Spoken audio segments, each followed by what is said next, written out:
welcome. We have DJ Samantha Smith, Ruth Connell, Calvert, Beaver, Sheppard,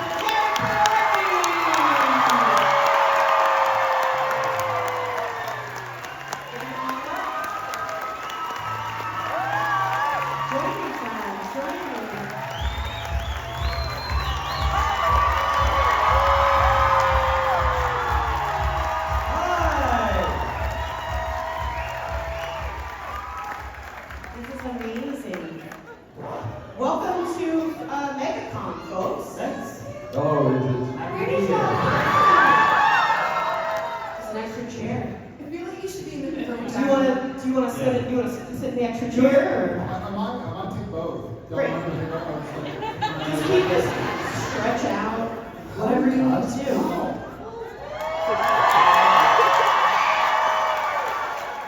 Why are you all here? Jesus age. For Chuck's sake. How's everyone's day so far? I guess I was asking them. Mark, what did you do? That's how the days go. No, we're gonna throw shirts later. Don't throw the mics yet. Don't throw the mics yet. That's later. Who cash? So, Hey, who's from the Orlando area? Hands up who's not from the Orlando area. I don't speak Scottish. What was that? It's a need to know basis only. You don't need to know. I still don't speak Scottish. So folks, I got a few questions for you, and then we also have some pre-submitted fan questions that we're going to have for you guys. But I'd love to start off and just ask each of you, give me one word to describe how you woke up feeling today, and one word of how you feel like you want to end today. I'm going to start. I'm going to steal this. I love it. Okay. First and foremost, children, cover your ears. Fucking thank y'all.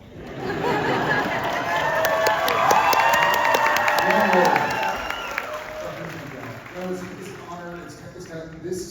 Maybe that goes into your question. I feel so honored and flattered. It feels like a different world to kind of be like, wait a second, we're now roughly 5 years from the end of the show, and to come here and to see people for the last 3 days, 3.5 now, who have met new friends and shared this journey with their family members and friends, and to still see y'all coming out. And I know a lot of y'all are here for Pokemon, I am too. But it's really, really special. So on a human level, thank you all for caring about me.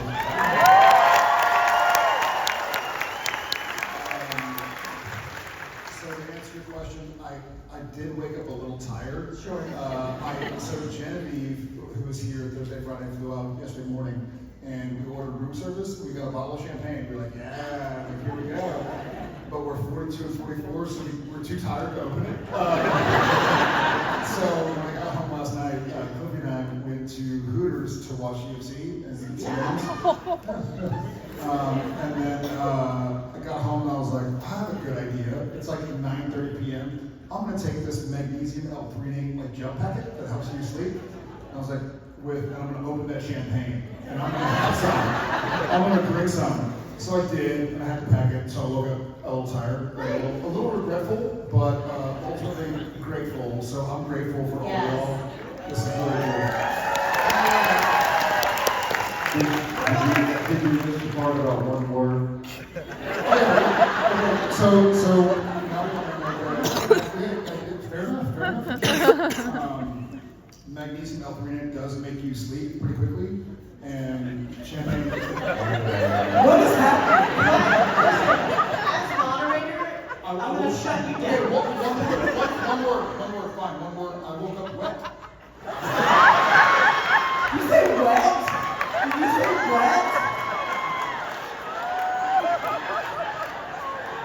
DJ, how did you I feel? woke up. Horrified? No, I woke up unhungover. That's a word. And what do I expect to happen? Or what do I want to How happen? would you like you to, your eyes are just closing and you're like, what a grateful Drunk? I'm going to watch the Super Bowl after this. I think I'm going to go to Wingstop if anybody wants to come join me. How about you, Ruth? I woke up chipper. And I aim to go home satisfied. Well, like a wood chipper. Nice. For those who don't speak Scottish, chipper means happy. No, chipper doesn't mean happy. Chipper's this. One word, It's Mark. not happy. What's the word? No. What's the word? Thunderbird. No, sorry, wrong thing. Can we get Alex? How do you? Honestly, we gotta move on. Yeah. I'm going to assume everyone was Thank you for chipper. releasing us, Alex. Yeah, This is we big gotta Alex. move on. There's a lot of I didn't want to leave anyone out, but thank you, Alex. So I'm going to start on this end. I feel smarter. That makes you look smart. I like your look. So this show is on an epic scale. When you got to become a part of this family, how has that sort of changed your trajectory of life? Like, what has that done for you? Because obviously there's these fans. You have this family up here. Like, how has this changed your life? This is the single job that changed my life the absolute most. All of my best friends are from the show, and my partners from the show. And Mary's from the show. So it's so crazy to look at like what my life is like now, and it's like, you know that movie Sliding Doors where Gwyneth Paltrow has a nice haircut and she makes the train. And like I think about that all the time. What would have happened if I didn't do this show? I went from being a terrible mother in the show to actually being a mother because of the show. It's been the gift of my life. Yeah, it's congratulations. Oh, wow. Thank you. Yeah. For real, thank you. You guys, this is amazing. Alex. Don't have any kids, so I'm real thankful about that. That's fine. Yeah, no, I mean, again, the fact that we get to come to new places and old places and get to see new and old friends and we get to fill up rooms, it's still unbelievable, and it never ceases to amaze me, honestly. Yeah, of course. How about the rest of y'all? If anyone wants to share life? Jim, tell us everything. You don't have time for everything.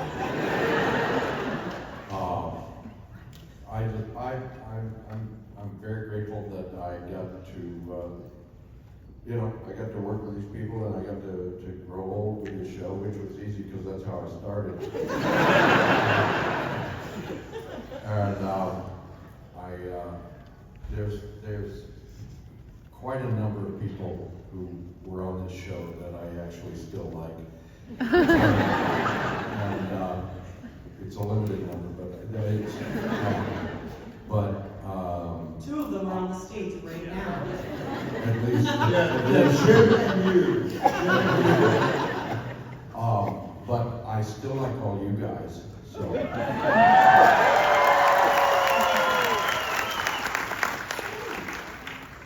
It's almost exactly 20 years since my audition for Supernatural. Amazing. And I've known you this whole time, Jared, and most of you. And I just to think of how my life has grown and changed in that time, and the people I have continued, all of these people who've collected along the way in my life. For an audition where I died in the first 90 seconds. Her audition was this. Nobody did it better. Except Adrian, equal. The fact that I'm still sitting here and you're still sitting here is beyond, it's hard to wrap my head around. I'm just grateful. Thank you. Your turn. How's your life changed? are you serious? No, she's fucking around. Well, I did when I joined the show. All of us just died for faith. Married, extra kid. I mean, I wish I'd died in the first 90 seconds, to be absolutely honest. I came for one We all wish you did. I came for one episode! If I'd have known what was going to happen. the journey? I don't know. Should we move on to the journey? Next question. The truth of the matter is, in all my years, Jim will back this up, we've been lucky enough to do some extraordinary television and features and stuff and all that, but there has never been anything like this. It doesn't exist anywhere else. I've been lucky enough to be in a lot of shows that have huge followings, you know, Who and Star Trek and all sorts of other things that like that, Battlestar and stuff. But this is different. This has always been different. And what it is it's the connection between the people that love the show and the people that make the show. And from day one, I saw that the people that make the show cared as much about the show as the people who love the show. And that's what makes it so good.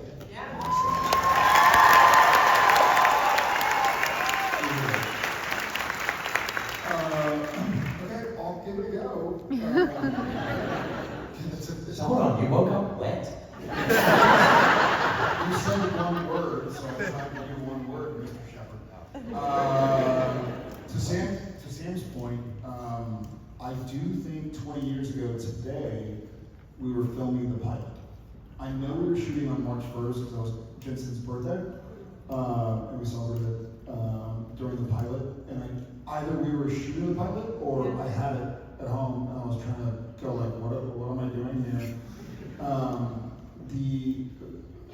To try and gauge it is so difficult, but I will say this. I can think back to the 15 years, 15 change, because of the strike and COVID and this and that, that I was on the show, and there were a lot of sacrifices. I mean, everybody in this room, if you think of any 15-year period, there's been a lot of shit.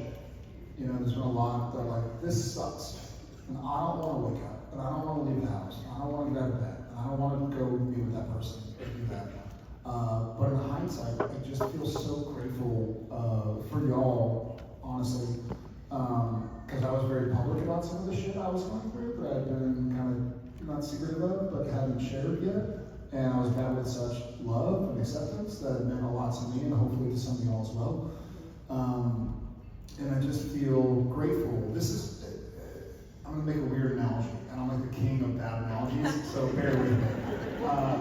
But you know how sometimes you have your favorite band that no one knows about or something, or you have your favorite restaurant that no one knows about.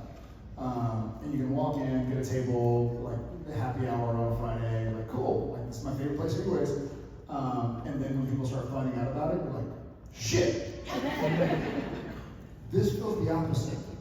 Honestly, this feels like the more, like you've been saying to everybody, you gotta watch this, you gotta listen to them, you gotta eat there, you gotta root for this team. And the more people that join, it's like a rising tide raises all boats. And so when I meet people that met best friends because they liked the show, or they went to a con together, or they met on a Reddit thread, like my heart grows bigger every time.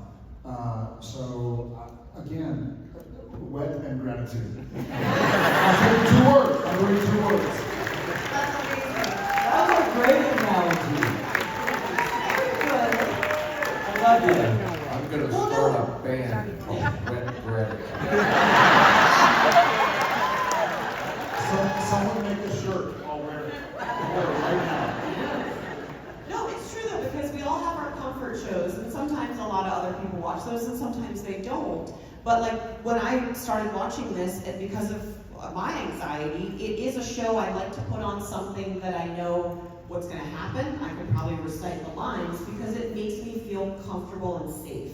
Is this anyone else's like safe show? It does so much for that. So we appreciate the work y'all did. Like it just, I love it. Even though it's like the most horrifying show some episodes. I was gonna say, you're safe is not my safe.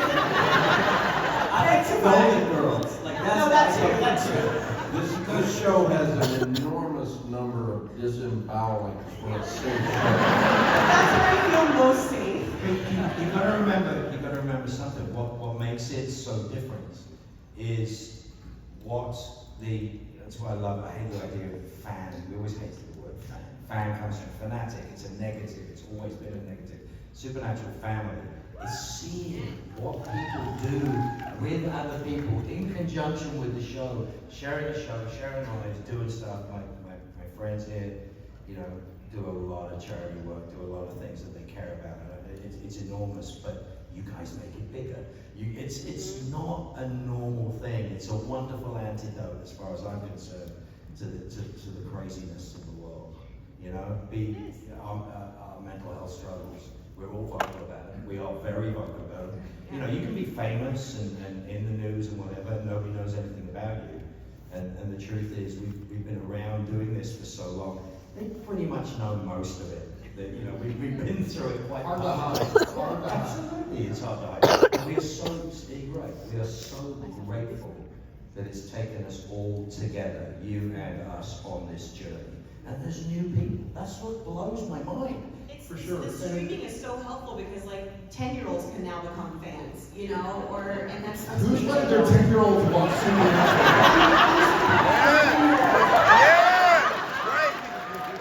Right, kids watch it.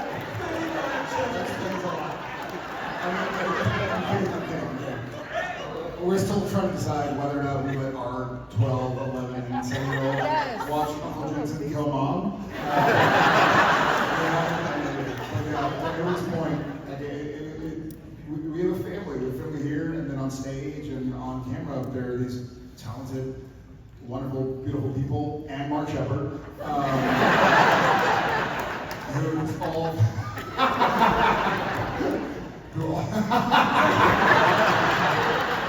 Thank God. Best face forward. Best face forward. The view is wonderful for me.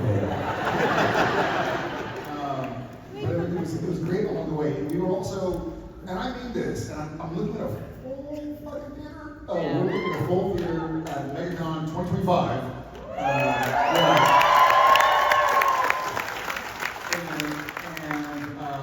There were several years of our lives where we didn't know if we get another season. And now here we are, 5 seasons later, after it ended, going like, cool. Like, who started watching the show in the last couple of years? Amazing. Get out. Cool. And take the lady who lets her 10-year-old watch with her. Because a lot of the episodes, you guys like kind of teamed up in different things. Is there any character on the show that you wish your character would have done more team-ups with and gotten to, you know, Charlie. go decapitate? Yeah!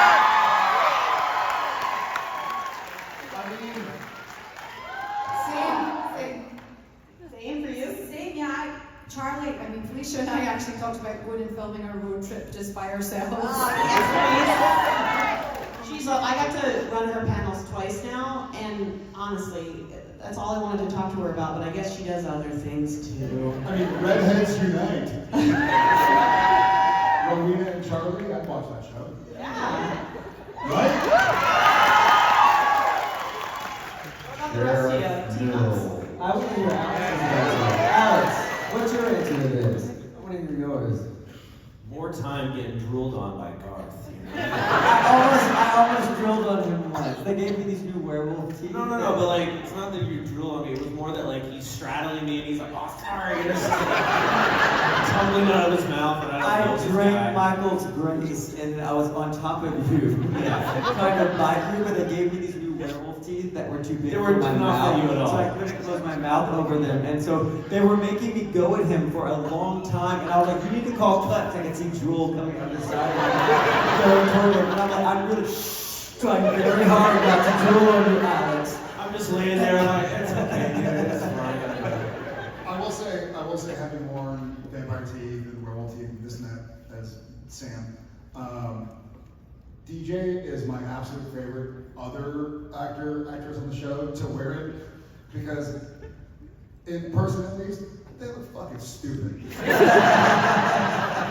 And they're really sharp, and they cut the insides of your mouth, and so they're like, okay, let's put the teeth in, and so they come in and they like dry your gums so you can put them in, and they're like, okay, we're gonna cover it, so they pull your lip down, but they were hard. Yeah, they're hard. They're like spike sharp. And so DJ, God love him, he would just stand there and be like, I feel stupid.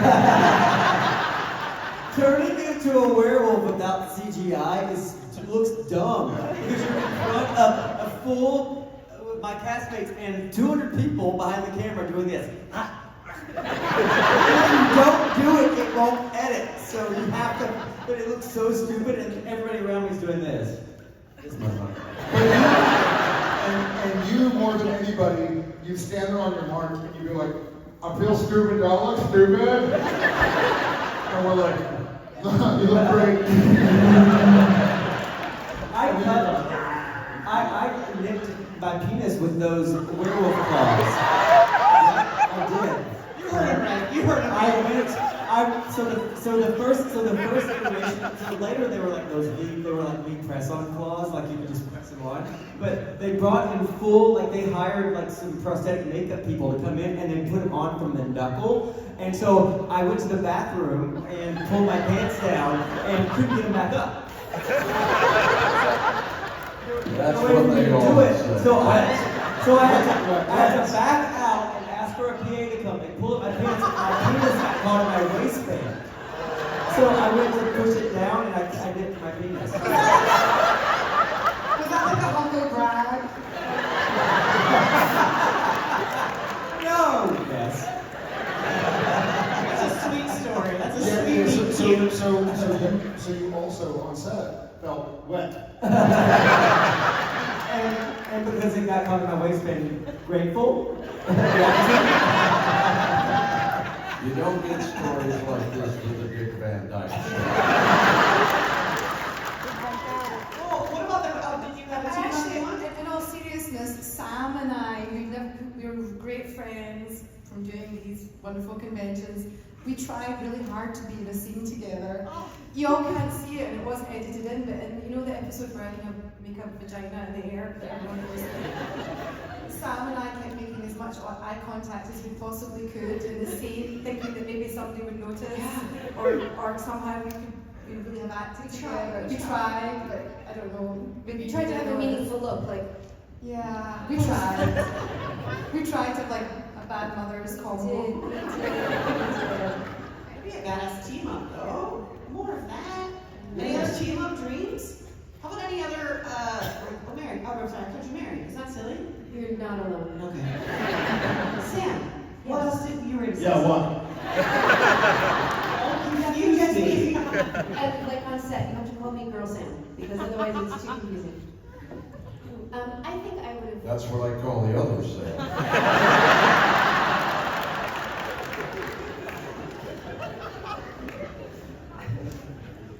I think I would have liked to have more scenes with Jeff.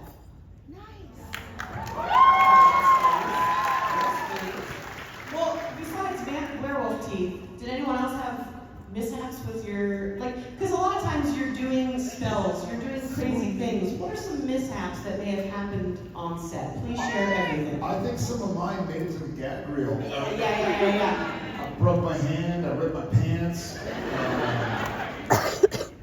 I may have farted a few times. You may have. Jesus. It was off camera. It was a mistake. Yeah, they were constantly, I think, poor Alex and Jim certainly suffered the wrath of my silliness. There was a point in time where Bobby Singer is in a hospital bed, and his feet are down there, and Sam and Dean are at the end, and they're explaining this case or something. And so it's on Jim's face, and he's just laying in bed, he can't do anything. And so I gradually, his head's over there, he's looking, the camera's looking at him. And so I start pulling his sheets up, and his little toesies are there. And so I go and I grab his big toe, his toenail, and I start squeezing it, trying to get a reaction. There's nothing. So I get my other hand to support my current hand, and I'm like, this fucking dude won't break. He's sitting there, he's like, well, sounds like a roo-roo. Maybe you call Rufus and he'll let you know what's what when we get to the scene. And I'm sitting there and I'm like dripping sweat, like so hard. And then finally we're like, okay, cut. And Jim looks up and he goes, you fucking idiot. I remember it every time. And then with Alex, he was new on the show, not brand new. But You nearly killed him. You nearly suffocated him. Let's tell the truth. Oh yeah. Yeah. No, it was the baby driver, mini driver stuff. Every time he was on camera, Jensen and I got kicked off set by our director because then it's Misha and Alex, and we walk in to like unpack our bags in the hotel room, and then we get off camera, and the camera's still on Alex and Misha, and Jensen and I start going like, and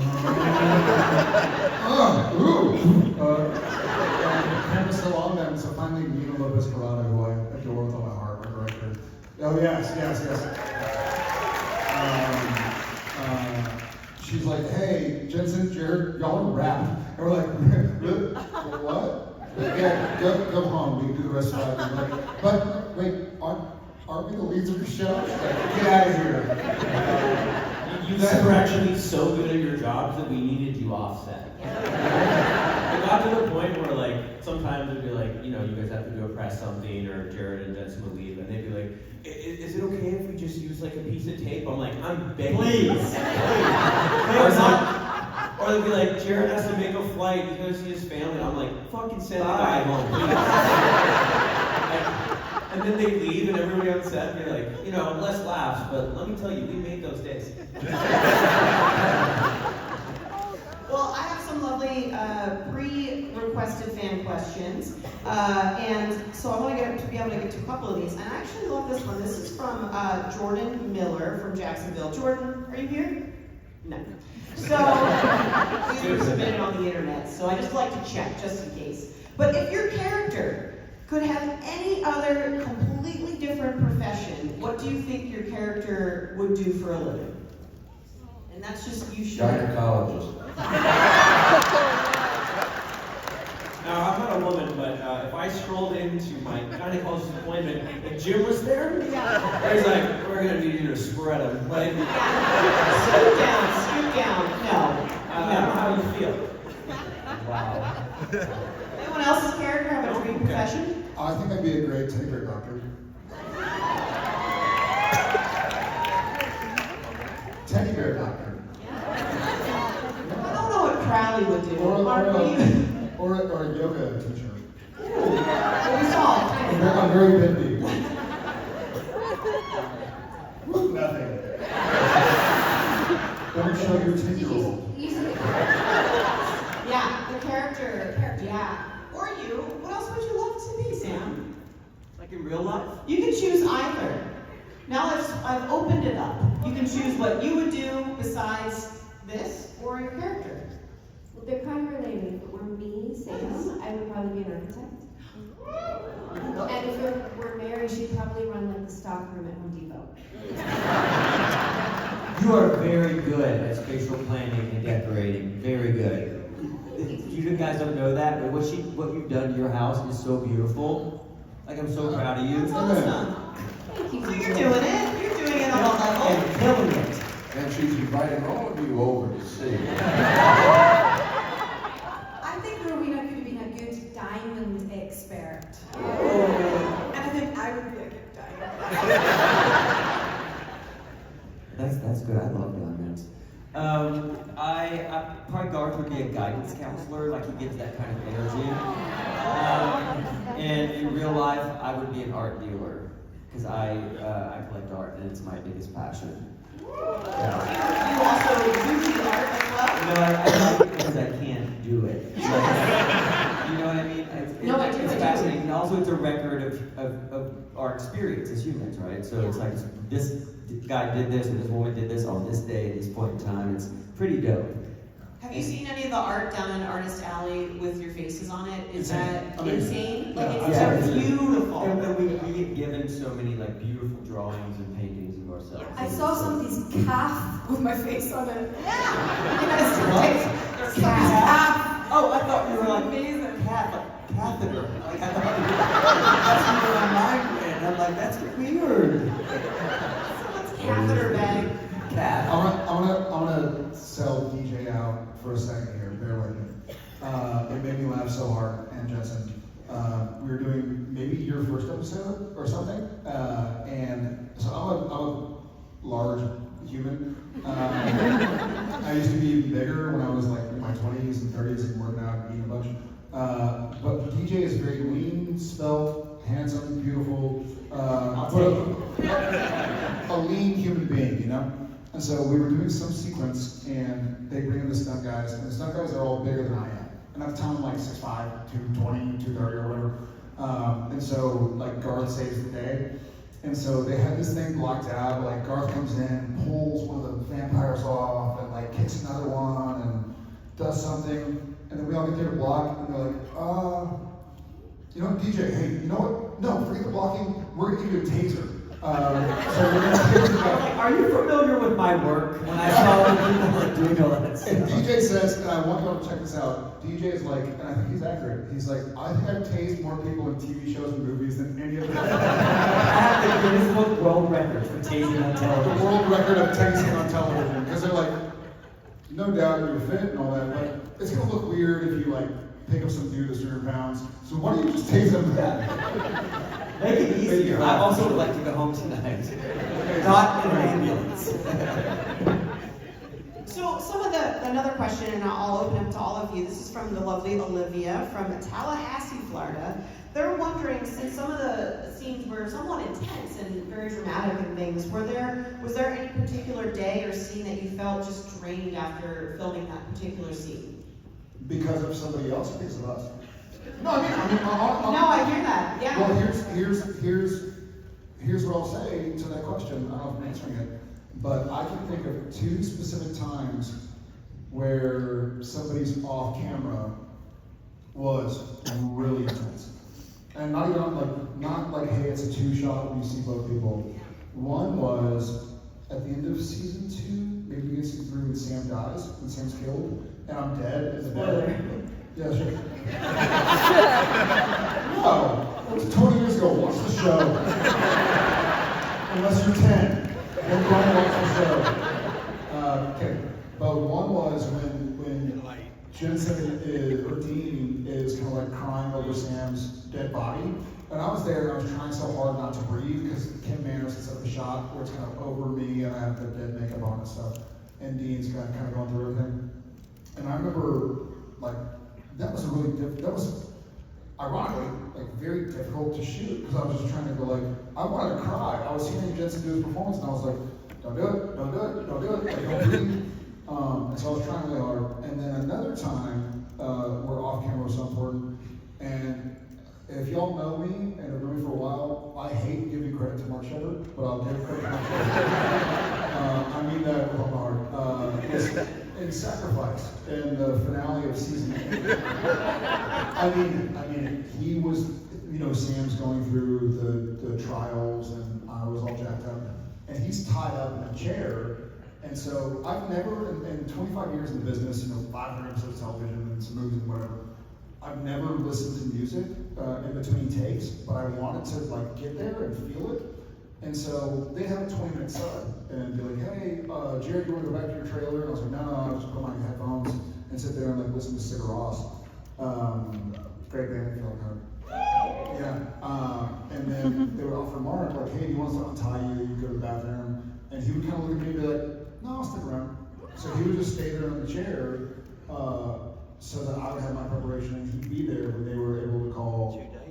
2 days, yeah, 2 days. And so oftentimes your off-camera performance is as taxing or more than your on-camera performance. On camera, it feels like well, for me sometimes, for me most of the time, it feels like you know the route when you're skiing down. And so you're just kind of vibing. You're like, where's this gonna go? Whereas off-camera, you're like, I don't want to mess them up.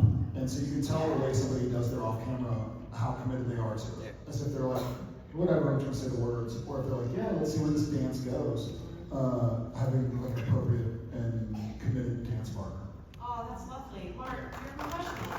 The most amazing thing about that is we never shoot television in sequence. We shoot television to save money. So if you've got a scene at the beginning of an episode that's in a house, and you're in the same house at the end of the episode, you're shooting that together. You could shoot your death first and your birth, you know, the end of the week. So you think about it that way. We shot the end of season 8 linearly, scene after scene after scene after scene. And I'll tell you how cool that crew is. They didn't make a freaking sound for 2 days. They didn't make a sound. They have every right between what we're doing Right. to get on with their lives and do what they're doing. I mean, it's tense. They're giving us all the support. They were literally silent for 2 days. They're like, no, you work. I don't have the space to like be able to work it. You actually felt, no matter what we were doing, we felt we had 100 odd people holding us. It was constant. I love it. It's one of my favorite things I've ever done in my entire career. It's nuts. I saw it recently. I'm singing. I mean, what the fuck? I was like, I don't do stuff like this. But it was so beautifully intense. My favorite thing in the whole thing is when I catch myself being weird, and I look at him, he's looking at me, and I go, what? He goes, what? That wasn't scripted. It's the most weird. That wasn't scripted. What? It's like, what are we doing? It was so good. And the simple thing, that was fun in and of itself.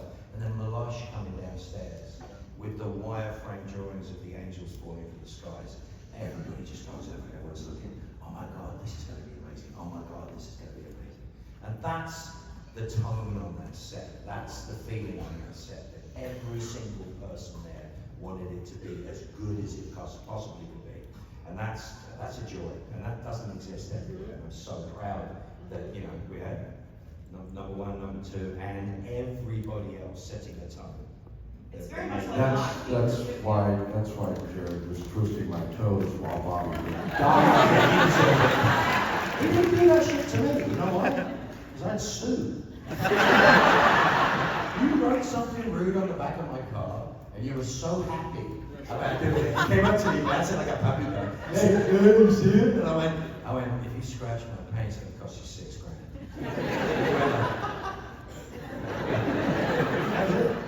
Well, I'm glad you all love each other as much as we assumed you did. This is lovely. Even Jim's face, come on. You love each other. We love you. Can we give them